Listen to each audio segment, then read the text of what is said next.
안녕하십니까? 오늘도 유튜브 방송을 하면서 세상과 소통하는 문찬수 목사입니다. 오늘 우리가 살펴볼 말씀의 제목은 신자는 그리스도의 향기라고 정해 보았습니다. 우리는 지난 시간에 예수께서 공생의 마지막 십자가를 지는 그 일을 앞두고 제자들을 교훈하시면서 제자들의 발을 씻겨 주십니다. 우리는 그 발을 씻겨 주시는 드라마 속에 담긴 메시지를 지난 주간에 살펴보았습니다. 십자가 위에서 우리를 죄에서 구원하시는 사역으로 끝나는 것이 아니고 예수님은 우리의 전생애 속에 오셔서 우리의 전생애를 간섭하시며 다듬어 가시겠다 하는 의지가 제자들의 발 씻겨주는 드라마 속에 담긴 핵심적 메시지라 하는 것을 살펴보았습니다. 오늘 말씀으로 연결하기 위하여 지난 시간 공부한 것을 조금 복습해 보면서 오늘 말씀으로 연결해 보겠습니다. 우리는 지난 시간에 공부하면서 출애굽하는 이스라엘 백성들의 모습을 압니다. 하나님 은혜로 애굽을 탈출하여 홍해를 건너고 광야에 나왔지만은 그 출애굽한 사람들이 바뀝니까? 그 모습이 조금도 바뀌지 않습니다. 그럼에도 불구하고 하나님은 애굽에 있을 때와 다르지 아니한 그 이스라엘 백성들을 다듬어 가시는데 40년간 광야에서 낮에는 구름 기둥, 밤에는 불 기둥으로 만나와 메추라기로 먹이시면서 그들을 광야 생활을 이끕니다. 그런데 우리가 가나안에 들어갈 때는 보면은 출애굽했던 1세대들은 광야에서 다 죽습니다. 그리고 광야에서 출생한 출애굽 2세대들이 가나안에 들어가는 것을 보게 됩니다. 그렇다면은 출애굽 1세대와 2세대가 어떻게 바뀌어졌는가를 한번 볼 수 있는 곳이 있습니다. 출애굽 1세대들, 그러니까 애굽에서 나온 이스라엘 백성들이 홍해를 건널 때는 원망과 불평이 대단했습니다. 우리가 죽을 곳이 없어서 홍해까지 우리를 끌고 왔느냐라고 지도자 모세를 원망합니다. 그런데 그들이 다 죽고 난 뒤에 출애굽 2세대들, 광야에서 출생한 출애굽 2세대들을 인도하는 여호수아가 장마철에 요단 강이 범람하는 계절에 요단을 건너는데 누구도 원망하거나 불평하지 않고 법궤를 맨 제사장부터 먼저 강에 들어갑니다.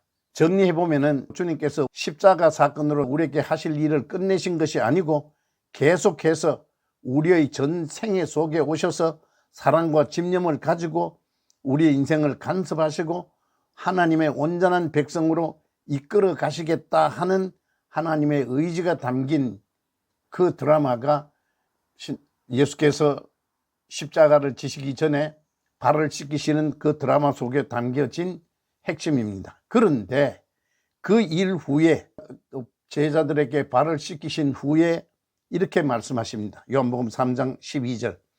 저희 발을 씻기신 후에 옷을 입으시고 다시 앉아 저희에게 이르시되 내가 너희에게 행한 것을 너희가 아느냐? 라고 묻습니다. 당연히 제자들이 그렇게 지혜롭지 못합니다. 그러신 후에 14절에 이렇게 말씀합니다. 너희도 이와 같이 서로 발을 씻기라, 그렇게 말씀하십니다. 그래서 오늘 살펴볼 말씀의 핵심은 너희도 서로 발을 씻기라 하시는 말씀의 뜻이 무엇인지 살펴보려고 합니다. 근데 이 말씀이 어디까지 연결되는가 하면은 요한복음 13장 20절 내가 진실로 진실로 너희에게 이르노니 나의 보낸 자를 영접하는 자는 나를 영접하는 것이요 나를 영접하는 자는 나를 보내신 이를 영접하는 것이라 하는 말씀으로 연결되어지고 있다 하는 말입니다. 세상이 너희를 영접하는 것이 곧 그리스도를 영접하는 것이다 하는 자리까지로 연결되고 있는 것에 우리는 시선을 모아야 합니다. 여기에서 너희가 누굽니까? 제자들이고 오늘날 우리들입니다. 주님은 제자들에게 하나님께서 우리를 얼마나 사랑하고 계시는가 하는 것을 발을 씻겨 주심이라는 그 드라마 속에 담아서 제자들에게 보여주셨고 오늘날 말씀을 통하여 우리에게 알려주셨습니다. 그래서 그러시면서 우리도 같은 수준으로 살아야 한다라는 말씀입니다. 너희도 서로 발을 씻기라 하는 말씀, 우리가 이 세상 살아가면서 어떻게 살아가야 할 것인가 하는 것이 주님께서 제자들에게 보여주신 삶의 모습으로 우리도 이 세상을 살아가야 한다라는 것을 말씀하십니다. 부활승천 하시기 전 예수님은 제자들에게 이 세상을 살아가는 서로 발을 씻기시는 삶의 모습을 구체적으로 좀 알려주시는데 이렇게 말씀하십니다. 마태복음 28장 19절에서 20절 그러므로 너희는 가서 모든 족속으로 제자를 삼아 아버지와 아들과 성령의 이름으로 세례를 주고 내가 너희에게 분부한 모든 것을 가르쳐 지키게 하라. 볼지어다 내가 세상 끝날까지 너희와 항상 함께 있으리라 하시니라. 제자로서의 삶을 요구하시는 말씀인데 이 세상 사람들을 제자 삼으라 하는 이 말씀을 오해합니다. 서로 발을 씻기라 하는 말씀도 오해합니다. 너희도 서로 섬기며 서로 다투지 말고 서로 사랑하라. 그 정도의 말씀이 아니고 세상 모든 족속으로 제자를 삼으라 하는 말씀으로 연결되는 말씀입니다. 제자 삼는다 하는 말을 우리가 뒤집어 생각하면 세상에 대하여 스승으로 살아라 하는 말입니다. 좀 더 직설적으로 말씀드리겠습니다. 세상 사람들이 우리를 보면서 예수 그리스도가 나타나도록 살아야 한다 그런 말입니다. 우리를 보면서 예수를 만날 수 있어야 한다 그런 말입니다. 그것이 너희도 서로 발을 씻기라 하는 말씀 속에 담겨진 핵심적 메시지이고 마태복음 28장 19절에 세상 모든 족속으로 제자를 삼으라 하는 말씀 속에 담긴 핵심적 메시지입니다. 이 세상 사람들이 우리를 보면서 예수 그리스도를 만날 수 있도록 그렇게 살아야 한다. 우리의 모든 삶을 통하여 예수 그리스도가 나타나야 한다 하는 것이 신자들에게 요구되는 삶의 모습입니다. 사도 바울은 고린도후서 2장에서 우리에게 이렇게 말씀합니다.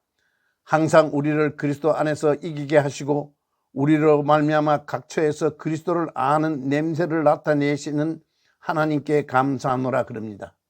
그러면서 고린도후서 2장 15절에 우리는 구원을 얻는 자에게나 망하는 자에게나 하나님 앞에서나 그리스도의 향기니 그럽니다.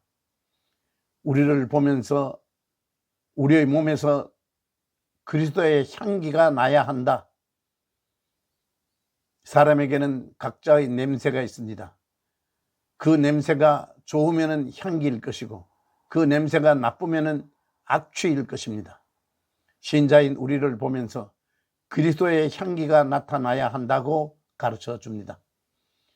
이 말씀들을 보면서 나는 이 세상을 살면서 향기가 나는 사람인지 그리스도의 향기를 풍기며 사는 사람인지 아니면은 악한 냄새를 풍기며 사는 사람인지 우리 스스로를 한번 확인해 봐야겠습니다. 오늘 말씀은 여기까지 하겠습니다. 고맙습니다. 안녕히 계십시오.